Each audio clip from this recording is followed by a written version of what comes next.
Washington Examiner national political reporter Salena Zito. She has been covering the political career of President Trump for closely 10 years, and she represents the Trump voter and I mean that the best way, Salena, in where you're from in Western Pennsylvania, did not go to college. You grew up very similar to a place that I did. And just to put into perspective where Trump is coming from today, and you were with him in Butler, Pennsylvania, he said today he was saved by God to make America great again. Your thoughts on just this incredible day for the entire nation? So what I found so interesting about that speech today is that was a speech. Yes, there was a lot of beauty and circumstance, pomp and circumstance and tradition there, and it was all wonderful. However, when he went up there to make that speech, it was, as expected, a speech unlike any other president has given. And it was not to the people that were in that room, right? It was to the people in America, whether you voted for him or not. The line, and I've talked to Pennsylvania voters across the spectrum today who are having parties with their friends, with their families, at pubs. They said, in America, impossible is what we do best, or something to that effect. And that really, really resonated with people. People in America, in particular the working class, are very aspirational. They want to be part of something bigger than self.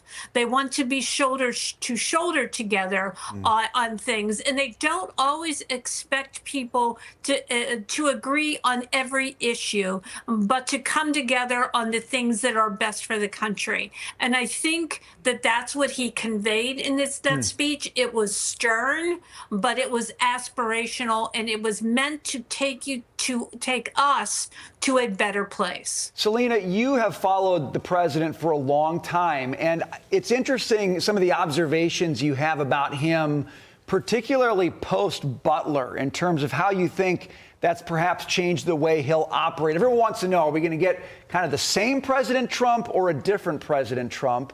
What do you expect to see?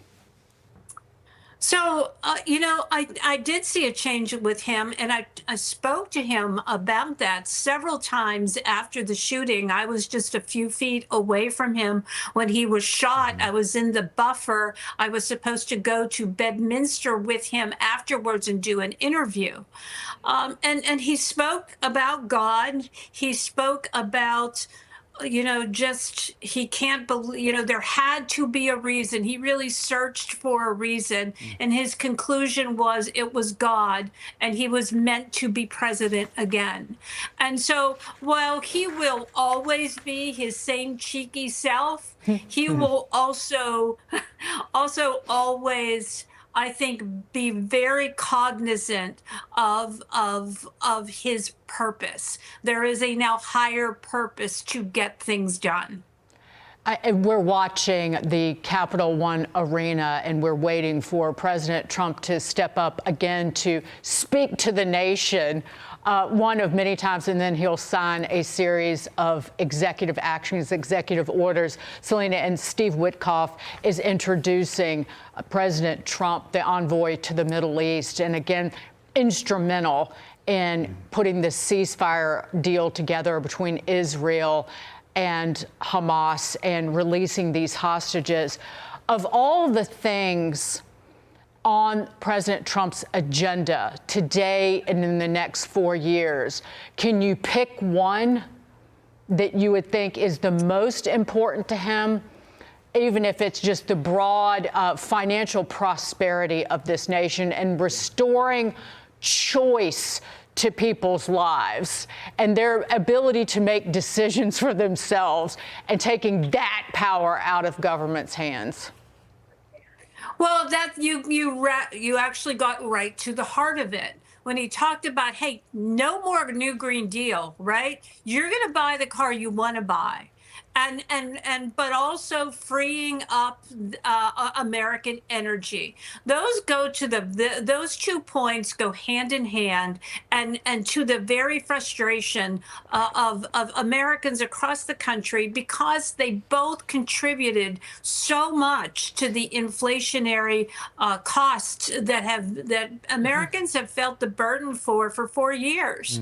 You know, our energy resources, can lift us up. And if energy is free and flowing and is not bogged down by regulations, then other costs go down. I mean, what has impacted farmers the most, and then, of course, impacts us?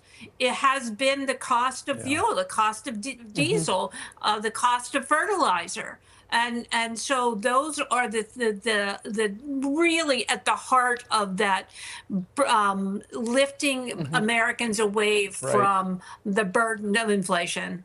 You know, Salena, I'm eager to get your thoughts on this, because Democrats have been accusing the incoming Trump administration of kind of creating this oligarchy. You know, you've got these tech leaders that you see prominently on the stage. Even today you saw them. I wonder what you think, as somebody who really has followed the working class vote for Trump. How does that part of the electorate look at these tech leaders up there with Trump? Is that a source of concern, or is that sort of like a, hey, here are the guys who have made it. We love that. We want to see more of that. How do you read it? Yeah, so I interviewed Elon Musk in Butler in October of last year. And, I went around and talked to people.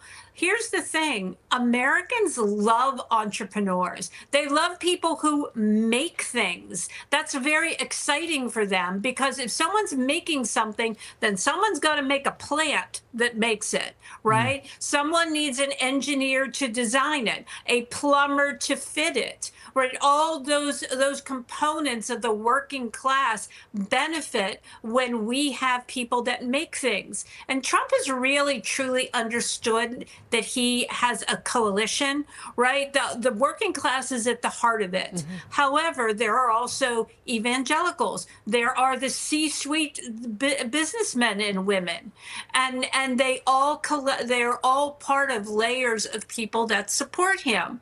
So, think about William McKinley. If I know no one was alive when he was president.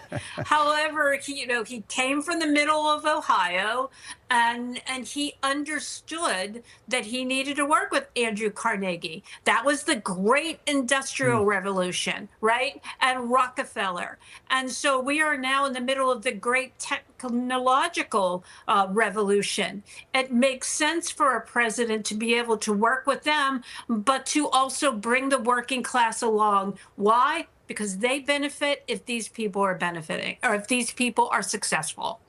Seeing Elon Musk along with Sundar Pichai, again, he immigrated like Elon Musk to the United States and rose up to run Google. To see Jeff Bezos there standing behind the president during the inauguration, to see Mark Zuckerberg there, that was a show of force from Silicon Valley. But it's not about oligarchs. It is not about the rich of the rich. It is about, that's the future. Technology and entrepreneurship and starting businesses, Salena, that is where our greatest assets will come from, and the greatest jobs will come from in the future. Yes. And that's why that was so important. And I listened to a podcast today, not to run off at the mouth, but Mark Andreessen, who is a famous venture capitalist, he got behind President Trump among many people in Silicon Valley. And he talked about going into the White House to meet with advisors last spring. And they told him point blank, the national agenda under Biden's second term would be artificial intelligence. We will only have 2 or 3 large companies. We will regulate and control those companies. There will be no startups. That is socialism via surrogate. That is deeply frightening. And I think that President Trump he saved us as a nation, saved our republic, and saved our freedom from that. So, to your point, all of these oligarchs started out as small business people. Most Americans in this country, 61 million people in this country, are employed by a small business. That's sort of the beating heart of the country. That's where everyone has begun.